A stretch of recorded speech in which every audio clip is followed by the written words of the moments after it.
बिस्मिल्लाहिर्रहमानिर्रहीम। अस्सलामु अलैकुम अज़ीज़ तलबा। इनकम टैक्स न्यूमेरिकल के हवाले से हमारे लेक्चर्स की सीरीज़ चल रही है। इसमें आज हम देखेंगे provident fund. Provident fund basically होता क्या है? प्रोविडेंट फ़ंड एम्प्लॉयर की जानिब से जो एम्प्लॉय है उनके रिटायरमेंट बेनिफिट के लिए एक फ़ंड क्रिएट किया जाता है और इस पर एम्प्लॉयर और एम्प्लॉय दोनों कंट्रीब्यूट करते हैं। इस फंड में दोनों की तरफ से रकम शामिल होती है और ये बेसिकली जो एम्प्लॉय होता है उसको रिटायरमेंट के वक्त बेनिफिट देने के लिए फ़ंड जो है वो क्रिएट किया जाता है। इसे हम कहते हैं प्रोविडेंट फ़ंड। अब प्रोविडेंट फ़ंड की 3 डिफरेंट टाइप्स हैं। नंबर 1 है गवर्नमेंट प्रोविडेंट फ़ंड।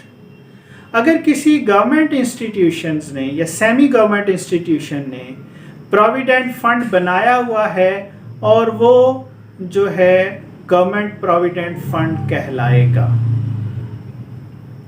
दूसरा हमारा कहलाता है recognised provident fund. Recognised provident fund से मुराद ये है कि प्रोविडेंट फंड जो है वो किसी प्राइवेट ऑर्गेनाइजेशन ने क्रिएट किया है, लेकिन उन्होंने गवर्नमेंट की जो इनकम टैक्स अथॉरिटीज़ हैं, जो कि कमिश्नर होता है, उससे उसकी अप्रूवल ली हुई है। जो भी उसकी रिक्वायरमेंट है वो पूरी की हैं और कमिश्नर ने उसकी अप्रूवल दी हुई है, तो उसे हम रिकॉग्नाइज्ड प्रोविडेंट फंड का नाम देते हैं।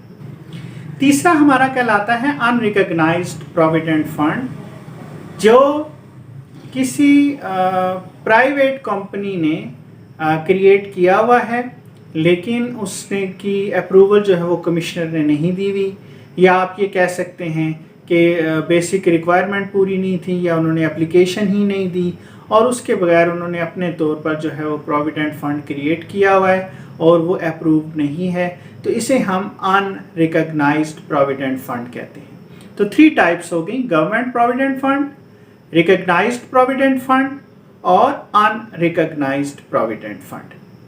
अब प्रोविडेंट फंड किस तरह से काम करता है? इसमें होता यह है कि पहले एम्प्लॉय से जो है वो कंट्रीब्यूशन ली जाती है, यानी कि उसकी सैलरी से वो अमाउंट जो है वो डिडक्ट कर ली जाती है। अब जितनी अमाउंट जो है वो एम्प्लॉय कंट्रीब्यूट करता है, यानी कि उसकी सैलरी से वो डिडक्ट की गई है, इतनी ही अमाउंट जो है वो एम्प्लॉयर की तरफ से कंट्रीब्यूट की जाती है। तो ये एम्प्लॉयर कंट्रीब्यूशन कहलाती है। तो पहली होगी एम्प्लॉय कंट्रीब्यूशन, दूसरी होगी एम्प्लॉयर कंट्रीब्यूशन। तो ये नहीं होता कि ये पैसे कहीं अपने पास सेव कर लिए जाएं, बल्कि इसको इन्वेस्ट किया जाता है प्रॉफिटेबल बिजनेस में।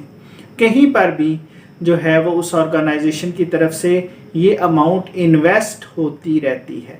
अब जो इन्वेस्टमेंट हो रही है तो डेफिनेटली उस पर आपको प्रॉफिट या इंटरेस्ट मिलेगा।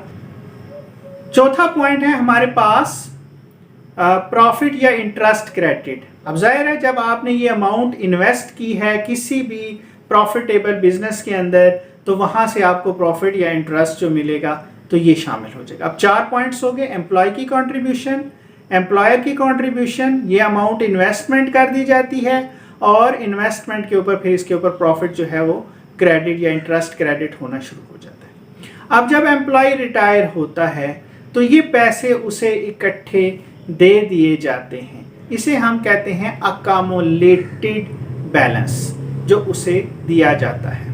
अब हम इस सारी सिचुएशन को समझते हैं इनकम टैक्स के हवाले से कि इनकम टैक्स में इसकी क्या ट्रीटमेंट होगी। ये एक टेबल के फॉर्मेट में मैं आपके सामने प्रेजेंट कर रहा हूँ। आपको टेबल नज़र आ रहा होगा। ऊपर हमने शो किया हुआ है हमारे पास 3 जो टाइप्स हैं प्रोविडेंट फंड की: government provident fund, recognised provident fund and unrecognised provident fund. Left side top to bottom जो है वो हमारे पास सबसे पहले एम्प्लॉय की कंट्रीब्यूशन है, फिर एम्प्लॉयर की कंट्रीब्यूशन है, फिर जो इंटरेस्ट या प्रॉफिट क्रेडिट हो रहा है और आखिर पर अकामुलेटेड बैलेंस है जो उसे रिटायरमेंट के वक्त अदा किया जाए। अब हम गवर्नमेंट प्रोविडेंट फंड की जो इनकम टैक्स ट्रीटमेंट है उसके हवाले से देख लेते हैं। नंबर 1 है एम्प्लॉय की कंट्रीब्यूशन। क्योंकि ये ऑलरेडी सैलरी का हिस्सा होता है, पहले से सैलरी में शामिल होती है, इसलिए हमें इसे दोबारा से सैलरी में जमा नहीं करना होता।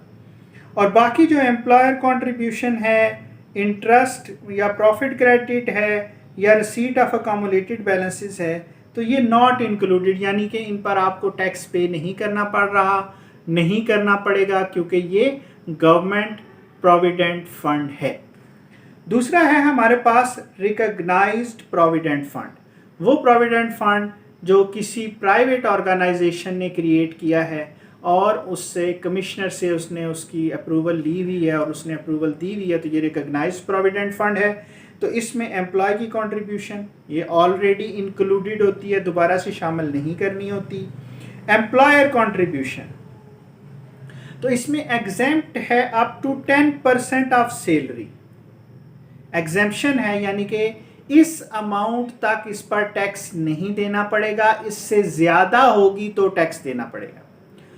दो इसमें आइटम हैं, एक 10% ऑफ सैलरी और ₹1,50,000 विच एवर इज लेस, दोनों में से जो कम होगा वो एग्जेम्प्ट होगा, यानी कि उस पर टैक्स नहीं देना पड़ेगा।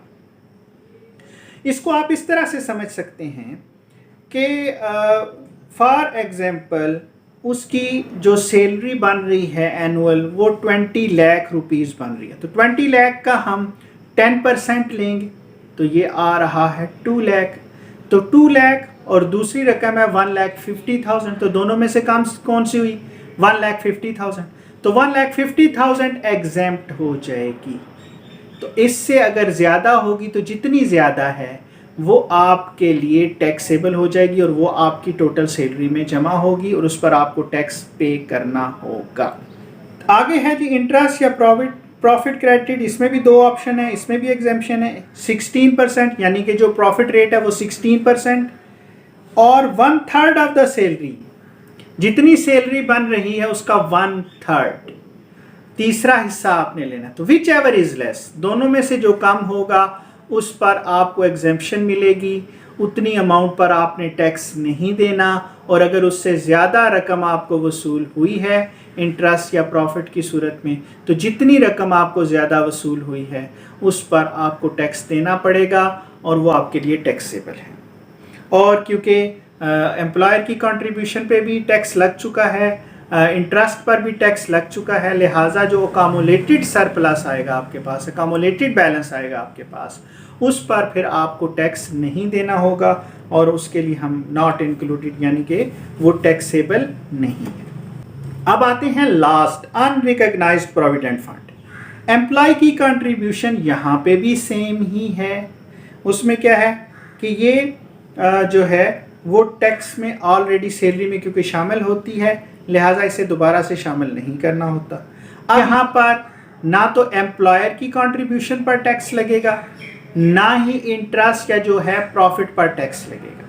जो हर महीने आपको एम्प्लॉयर कंट्रीब्यूट कर रहा है या जो उस पर इन्वेस्टमेंट के ऊपर आपको इंटरेस्ट और प्रॉफिट मिल रहा है उस पर आपको टैक्स देना पड़ेगा, तो टैक्स नहीं लगेगा। लेकिन जब आप रिटायर होंगे और जब आप अकोमोलेटेड बैलेंस जो है वो वसूल करेंगे, लेंगे, तो उस वक़्त आपको टैक्स देना पड़ेगा दो अमाउंट्स पर। उसमें से एम्प्लॉय की कंट्रीब्यूशन निकाल दी जाएगी, लेकिन जितनी एम्प्लॉयर ने कंट्रीब्यूशन की हुई है और जितना उस पर इंटरेस्ट लग चुका है, उन दोनों रकमों को जमा करेंगे और उन पर आपको टैक्स पे करना होगा। ये है अनरिकॉग्नाइज्ड प्रोविडेंट फंड की इनकम टैक्स की ट्रीटमेंट। तो उम्मीद है कि प्रोविडेंट फंड के हवाले से ये कॉन्सेप्ट आपको समझ में आ गया होगा। ये आपके लिए बहुत इम्पॉर्टेंट है, एक तो न्यूमेरिकल के हवाले से, और दूसरा बाज़ औक़ात ये होता है कि जो इनकम टैक्स पंजाब यूनिवर्सिटी का फाइनल पेपर आता है उसमें ये थ्योरेटिकल पोर्शन में एक पूरा 20 नंबर का सवाल भी आ सकता है। तो इसलिए इसे अच्छी तरह पढ़ भी लीजिएगा और समझ भी लीजिएगा। अगर ना समझ आए तो दोबारा भी आप ये लेक्चर सुन सकते हैं।